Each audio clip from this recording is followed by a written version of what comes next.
अच्छा जी, अस्सलाम वालेकुम। नेक्स्ट हमारा टॉपिक है वो है रेयर सिंड्रोम।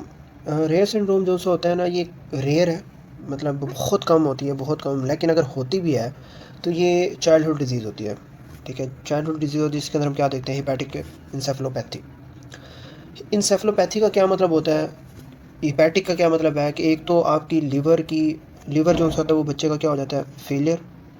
प्लस इंसेफलोपैथी का क्या मतलब होता है कि ब्रेन की क्या हो जाना, स्वेलिंग हो जाना। तो इन दो कंडीशंस को आप क्या कहते हैं, हिपैटिक इंसेफलोपैथी। जब ये टॉपिक पढ़ेंगे तो आई थिंक ये आपके जितने भी कॉन्सेप्ट है वो क्लियर हो जाएंगे। अब ये ज़्यादातर जो सा वो उन बच्चों के अंदर होती हैं जो ऑलरेडी ट्रीटमेंट पे होते हैं। यानी कि अगर बच्चों को वायरल इन्फेक्शन हुआ है तो उसके बाद जो सा ये डेवलप होता है। ख़ास तौर पे कौन सा इन्फेक्शन, वायरल जोस्टर या इन्फ्लुएंजा। क्यों, किस वजह से? जब इन्फेक्शन होता है तो उसके बाद जब बच्चों को आप एस्पायरिन देते हैं, एस्पायरिन बच्चा यूज़ करता है, जिसे हम सैलिसाइक्लेट्स भी कहते हैं।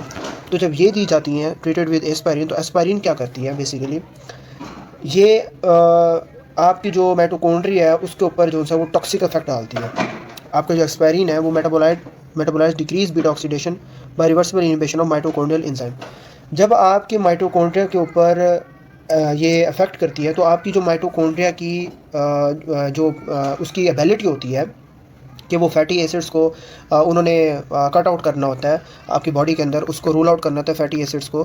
तो जब भी आपकी ये सैलिसाइक्लेट्स होते हैं, ये आपके एस्पायरिन होती है, ये आपकी माइटोकॉन्ड्रियल जो बीटा ऑक्सीडेशन की वो होती है, जो उसका काम होता है to make out fatty acid into smaller forms. तो उसमें जो फैटी एसिड्स का जो ये मेटाबॉलिज्म होता है ये टोटली क्या कर देती है, ब्लॉक कर देती है। अब जब सावधान सी बात है, जब आपका फैटी एसिड्स का जो मेटाबॉलिज्म है वो ब्लॉक हो जाता है तो उसकी वजह से जो लीवर है उनके सेल्स को क्या हो जाती है, एनर्जी। अब इसका जो मेटाबॉलिज्म होता है वो क्या हो जाता है, ब्लॉक। उसकी वजह से जो लीवर सेल्स की जो एनर्जी है वो क्या हो जाती है, ऑलरेडी कम हो जाती है। तो जब उसके अंदर कम होती है तो हमें माइक्रोवेजिकुलर फैट की डिपोजिशन, अब उनके अंदर जो आपके वेसल्स हैं उनके अंदर हमें फैट की डिपोजिशन देखने को मिल रही होती है, जिसे हम कहते हैं माइक्रोवेसिकुलर फैट डिपोजिशन। और इस प्रोसेस के अंदर जो आपका लिवर है वो क्या हो जाता है, फैटी। ठीक है, जिसे हम कहते हैं हिपैटिक स्टीटोसिस। लेकिन इसमें इन्फ्लेमेशन इतनी कोई ज़्यादा खास नहीं होती। फाइंडिंग्स में कहता है माइटोकॉन्ड्रियल एबनॉर्मलिटीज़ और fatty liver, microvascular fatty liver changes, मैंने भी आपको बताया था। हाइपर अमोनिया या हाइपोग्लाइसीमिया, वॉमिटिंग, हिपैटोमेगाली या कोमा। अब जब एनर्जी, फॉर एग्जांपल आपकी लिवर सेल्स की एनर्जी ख़त्म हो जाती है, उसकी वजह से आपकी जो ग्लूकोनियोजेनेसिस का प्रोसेस है, ग्लूकोनियोजेनेसिस जो ग्लूकोनियोजेनेसिस है वो उसका जो प्रोसेस है वो क्या हो जाता है, कम हो जाता है, इम्पेयर हो जाता है। जब ग्लूकोनियोजेनेसिस कम होगी तो पेशेंट किस तरीके से प्रेजेंट करेगा, हाइपोग्लाइसीमिया के साथ।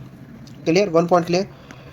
अगर साथ ही अगर आपके अमोनिया सही तरीके, अमोनिया हमारी बॉडी से निकलना चाहिए ना, अगर अमोनिया की डिटॉक्सिफिकेशन इम्पेयर हो जाए, अगर ये ना हो तो उसकी वजह से हमें क्या हो सकता है, अमोनिया बिल्डअप हो सकता है और ब्रेन में जा सकता है, उनका कॉन्शियस लेवल इम्पेयर कर सकता है, बिल्कुल कर सकता है। तो अमोनिया जो सा वो ब्रेन के ऊपर क्या कर देता है, अफेक्ट करता है, जिसकी वजह से कॉन्शियस लेवल कम हो जाता है। और हाइपर अमोनिया की वजह से आपको सेरिब्रल एडिमा प्लस स्वेलिंग देखने को जो सा वो मिल रही होती है।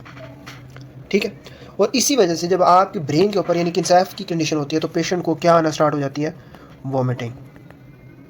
क्या आना स्टार्ट हो जाती है, वॉमिटिंग, जब उसका कॉन्शियस लेवल इम्पेयर हो जाता है। साथ साथ उसको कन्फ्यूजन तो जब आप ग्रेडिंग पढ़ेंगे हिपैटिक इनकैफ की, उसके अंदर तो सबसे इंपॉर्टेंट है कि आपने पेशेंट से पूछना होता है उसका कन्फ्यूजन लेवल, कि आप कहाँ पे हैं, आपका नाम क्या है, आपके अटेंडेंट्स का क्या नाम है, ये नींद ज़्यादा तो नहीं ले रहा। फिर उसी की वजह से आपको कोमा या उस तरीके से कहते हैं कि ये ग्रेड 1 का है, 2 का, 3 का, 4 में तो कोमा होता है बेसिकली। अब क्लिनिकल सिनेरियो में जब भी आपका वो नेक्स्ट वो कहता है, ये जो सी लाइन है इसको मैं आपको एक सिनेरियो में बताता हूँ कि आपके पास जब भी ये राय सिंड्रोम का पेशेंट आएगा ना, तो उसकी पहले हिस्ट्री ये होगी कि इस बच्चे को पहले क्या हुआ था, वायरल इन्फेक्शन हुआ था। ठीक है ना, जब वायरल इन्फेक्शन हुआ था तो उस बच्चे ने क्या यूज़ की थी, उसके बाद एस्पायरिन यूज़ की थी। ठीक है ना, उस बच्चे को क्या दी गई, एस्पायरिन दी गई। यानी कि एक बच्चा है, एक चाइल्ड है, ठीक है ना, उसको क्या हुआ था, एक वायरल इन्फेक्शन हुआ। अब वायरल इन्फेक्शन से जो सा है वो उसका ट्रीटमेंट चल रहा होता है, उसका क्या चल रहा है, ट्रीटमेंट, और वहाँ से वो क्या हो रहा है, रिकवर हो गया 80%। कितने परसेंट रिकवर हो गया, 80%। और अचानक से आपके पास पेशेंट प्रेजेंट करता है वॉमिट के साथ। ठीक है, उसकी प्रेजेंटिंग कंप्लेंट क्या होती है आपके पास, vomiting plus alter state of consciousness. उसकी वजह से जब आपने एग्जामिन किया, यानी कि ऑन एग्जामिनेशन आपने क्या दिखा, हिपैटोमेगाली, मतलब उसकी जो साइज़ है लीवर का वो क्या हो जाता है, बढ़ जाता है। आपने उसके लैब टेस्ट करवाया तो आपको क्या मिला, हाइपोग्लाइसीमिया। क्या मिला, हाइपोग्लाइसीमिया। एक और इंपॉर्टेंट जो मैं अभी आपको ऊपर पढ़ा के आऊँ, AST उसका है ALT, AST ALT रेशो करवाया और आपको अमोनिया ज़्यादा मिला। अब उसकी वजह से ब्रेन की जो स्वेलिंग होती है, अब AST ALT का रेशो क्या होती है, ज़्यादा। अब जब ये वाली कंडीशन होती है तो ब्रेन की जो स्वेलिंग है उसकी वजह से आपका जो यहाँ पे लिखा हुआ है इंट्राक्रैनियल प्रेशर, ये क्या हो जाता है, बढ़ जाता है। जब इंट्राक्रैनिएशन बढ़ जाता है तो उसकी वजह से आपको कॉन्शियस लेवल जो होता है वो इम्पेयर हो जाता है, ठीक है। और इसके अंदर रीनल या कार्डिक फेलियर भी आ सकता है। यहाँ पे वो यही कहता है कि ट्रीटमेंट के अंदर आपने पहले तो बच्चों को, जैसे कवासाकी डिजीज़ है इनके अंदर जो चिल्ड्रंस है उसमें एस्पायरिन यूज़ नहीं करनी एक्सेप्ट कवासाकी। और आपने रे सिंड्रोम को शाइन के नाम से याद करना है, basically steatosis, hypoglycaemia, infection, not awake encephalopathy, वो ग्रेड वगैरह आपको मैं बाद में बता दूंगा इम्पैटिक इनकैप में। लेकिन ट्रीटमेंट के अंदर आपने सिम्टोमेटिक ट्रीटमेंट करना होता है रे सिंड्रोम का। अब सिम्टोमेटिक ट्रीटमेंट के अंदर आपने क्या क्या चीज़ें करनी होती हैं, अगर हाइपोग्लाइसीमिया है तो आपने हाइपोग्लाइसीमिया को ट्रीट करना है कि ग्लूकोज वगैरह देना है, ठीक है ना। आपने उनको जो है वो सेलाइन, हाइपोटोनिक सेलाइन की इन्फ्यूजन वगैरह देनी है, उसका फ्लूइड ठीक करना है। इसके अलावा अगर उस पेशेंट का जो है वो इंट्राक्रैनियल प्रेशर जो है वो बढ़ गया है तो आपने उसको साफ सी बात है मैनिटोल देनी है। मैनिटोल के साथ हाइपोटोनिक सेलाइन जो है वो भी दे सकते हैं। हाइपरग्लाइसीमिया का मैंने आपको बता दिया कि उसको वो करेक्ट करना है, ग्लूकोज वगैरह देनी है, ग्लूकोज की बोतल वगैरह लगानी है, ठीक है। और आपने उसके अंदर एस्पायरिन को जो है वो बिल्कुल क्या कर देना है, ख़त्म कर देना है। और शाइन से क्या मुराद है आपका, ये शाइन जो आपका निमोनिक है वो आपने याद रखना है, which is basically steatorrhoea, hypoglycaemia, infection, not awake यानी कि कोमा, या फिर आपका encephalopathy. Clear. So this is रे सिंड्रोम। अब आ जाती है important disease which is alcoholic liver disease, जो कि पाकिस्तान में मैक्सिमम अब कॉमन होती जा रही है। अब अल्कोहलिक लिवर डिजीज़ एक ऐसी प्रोग्रेसिव स्पेक्ट्रम है जो अल्कोहल की कंजप्शन की वजह से होती है। अब इसके अंदर 3 स्टेजेस हैं। आप जब कम ले रहे हैं फिर उसके बाद ज़्यादा करते जाएं और एट लास्ट आप रुके ही ना।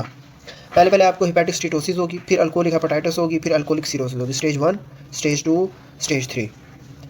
अब सबसे पहले हेपेटिक स्टीटोसिस क्या होता है, जब कोई पर्सन जो होता है वो ज़्यादा अल्कोहल कंज्यूम कर रहा होता है तो उसकी वजह से जो एथेनॉल होता है, क्या होता है, एथेनॉल जो होता है जो हमारे लीवर में जो सा वो मेटाबोलाइज होता है, तो उसकी वजह से जो आपके NADH है उसकी जो सा वो प्रोडक्शन है वो ज़्यादा हो जाती है, क्योंकि आप कॉन्टीन्यूसली ले रहे हैं, ठीक है ना। तो एथेनॉल जो है वो लिवर में मेटाबोलाइज हो रहा है, किसकी वजह से, NADH।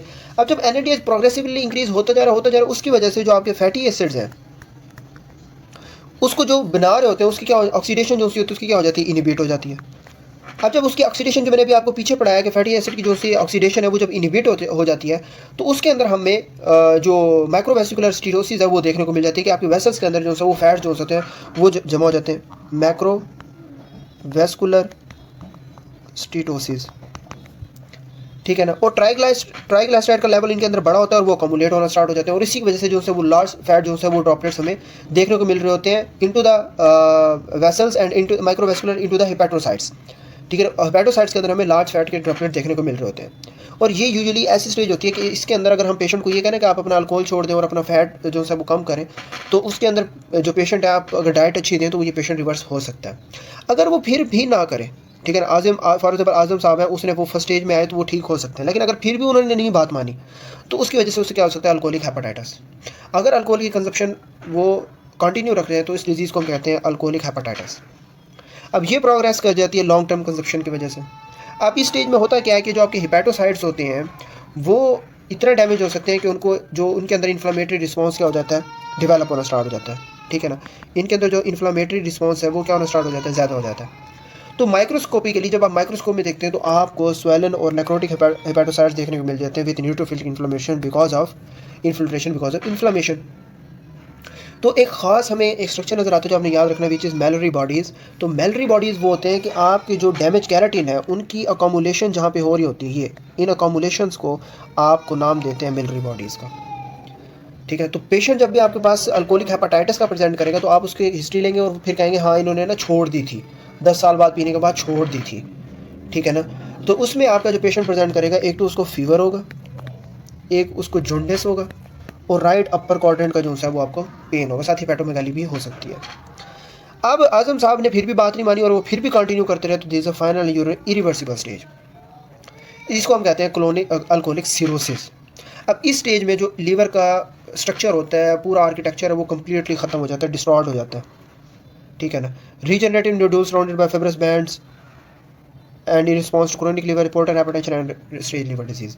इसमें क्या होता है कि आप यहाँ पे स्ट्रक्चर देख रहे होंगे, ये वाला जो रेड एरो से, ये आपका क्या है, फिब्रस बैंड है। ये जो सा आपका स्ट्रक्चर है, ये सारा ये आपका क्या है, फिब्रस बैंड्स है। और ये जो फिब्रस बैंड्स हैं, इनके दरमियान एक नोड्यूल्स बनते हैं जिनको हम कहते हैं रीजनरेटिव नोड्यूल्स।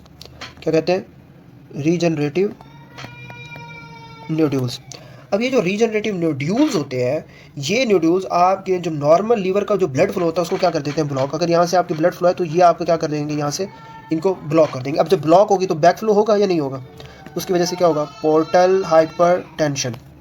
क्या होना स्टार्ट हो जाएगा, पोर्टल हाइपरटेंशन। और पोर्टल हाइपरटेंशन की वजह से आपको फिर वही कॉम्प्लिकेशन देखने को मिल सकती हैं, आइदर एसाइटिस, वेरेसीज, आइदर एसोफेजियल या रेक्टल वेरेसीज, स्प्लीनोमेगैली, ठीक है, या फिर हेपेटिक इनकैफ, ठीक है। अब डायग्नोसिस जब आप कर रहे होते हैं तो आपको वही हिस्ट्री ऑफ अल्कोहल इनटेक आपको देखने को मिलती है, ठीक है। AST और ALT जो सी है वो रेशो क्या मिल रही होती है अल्कोहलिक में, 2:1 आपको हिस्ट्री देखने को मिल रही होती है, ठीक है, जो और यूजुअली 500 से कम।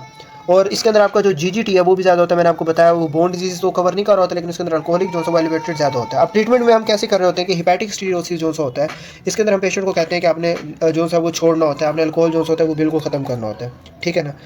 सीवियर अल्कोहलिक हेपाटाइटिस के अंदर हम जो होता है उनको स्टीरॉयड जो है वो स्टीरॉयड थेरेपी वगैरह देते हैं, उससे कुछ ना कुछ रिकवरेबल स्टेट हो जाती है।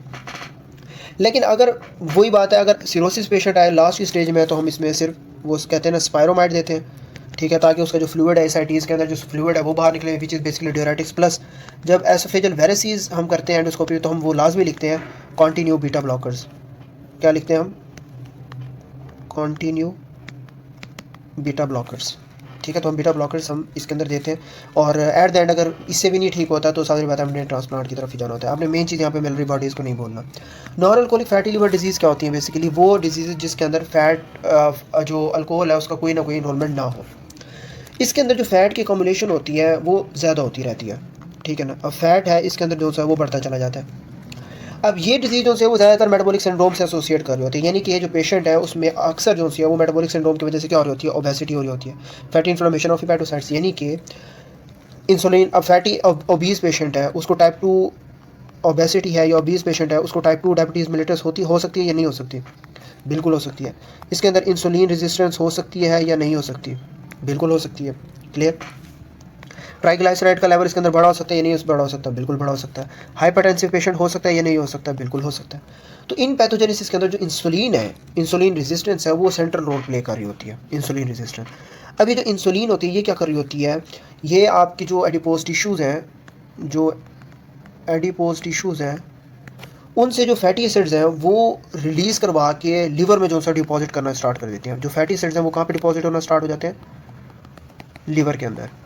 तो लीवर के अंदर क्या स्टार्ट हो जाते हैं, डिपॉजिट होना स्टार्ट हो जाते हैं। जब वो डिपॉजिट होना स्टार्ट हो जाते हैं तो वो हिपैटोसाइट्स में जो ट्राइग्लिसराइड का लेवल होता है वो बढ़ना स्टार्ट हो जाता है। तो इनिशियल स्टेज में तो हम इसको कहते हैं हेपेटोस्टीटोसिस, जिसमें जो लीवर है उसके अंदर फैट डिपॉजिट वगैरह हो जाता है और कोई सिग्निफिकेंट इन्फ्लेमेशन नहीं होती। लेकिन अगर ये कॉन्टीन्यूसली रहे तो उसकी वजह से आपको क्या कॉम्प्लिकेशन देखने को मिलती है, नॉन अल्कोहलिक स्टीटोहेपेटाइटिस। अब इसके अंदर आपकी जो फैटी एसिड जो फैटी इन्फिल्ट्रेशन के साथ साथ आपको जो इन्फ्लेमेशन है या हिपैटोसाइट्स की डीजनरेशन है वो भी देखने को मिलती है, ठीक है। तो इसके अंदर क्या है, लोबुलर इन्फ्लेमेशन, हिपैटोसाइट बैलून इन बैलूनिंग विच में लीड्स टू फाइब्रोसिस। अब सावधान सी बात है, जब आप एक चीज़ को कॉन्टीन्यूसली ज़्यादा देर तक रखेंगे तो उसकी वजह से क्या होगा, वो आपको जो क्रोनिकली जो है वो फाइब्रोसिस जो है वो बनना स्टार्ट हो जाएगी और इवेंचुअली विच में leads to cirrhosis and hepatocellular carcinoma. Non alcoholic fatty liver disease का जब भी आपके पास पेशेंट प्रेजेंट करता है, चाहे मेल है चाहे फीमेल है, ओबीज के साथ, तो वो क्या होगा, ओवरवेट होगा, डायबिटिक होगा, ठीक है। इसके अलावा फटीग, वो मोटापे की वजह से, और राइट अपर क्वाड्रेंट के अंदर जो है उसको डिस्कम्फर्ट होगा। अगर फिजिकल एग्जामिनेशन करवाएंगे तो आपको पता है नॉन अल्कोहलिक डिजीज़ के अंदर जो ALT होते हैं, ALT AST रेशो, उसमें आपके ALT क्या हो जाते हैं, ज़्यादा होते हैं। तो जो हमारे अल्कोहलिक लिवर डिजीज़ से डिफरेंशिएट कर रहे होते हैं। बाकी अगर डायग्नोसिस करेंगे तो उसी के अंदर हमें वही मिलता है। अगर अल्ट्रासाउंड वगैरह करते हैं तो हमें फैटी लिवर जो होता है ना वो देखने को मिलता है, ग्रेड 2 ग्रेड 3 का लिवर डिजीज़ का ठीक है, जहाँ पे हमें स्टेट प्रोसीज और इन्फ्लामेशन देखने को मिलती है। लाइफस्टाइल में सेम वही है कि लाइफस्टाइल ट्रीटमेंट में वही है कि लाइफस्टाइल की जो है वो हमें मॉडिफिकेशन करनी होती है इन पेशेंट्स के अंदर, और हमने इंसुलिन रेजिस्टेंस जो है वो कंट्रोल करना होता है। क्लियर? खैर अब तो बहुत ज़्यादा कॉमन होता जा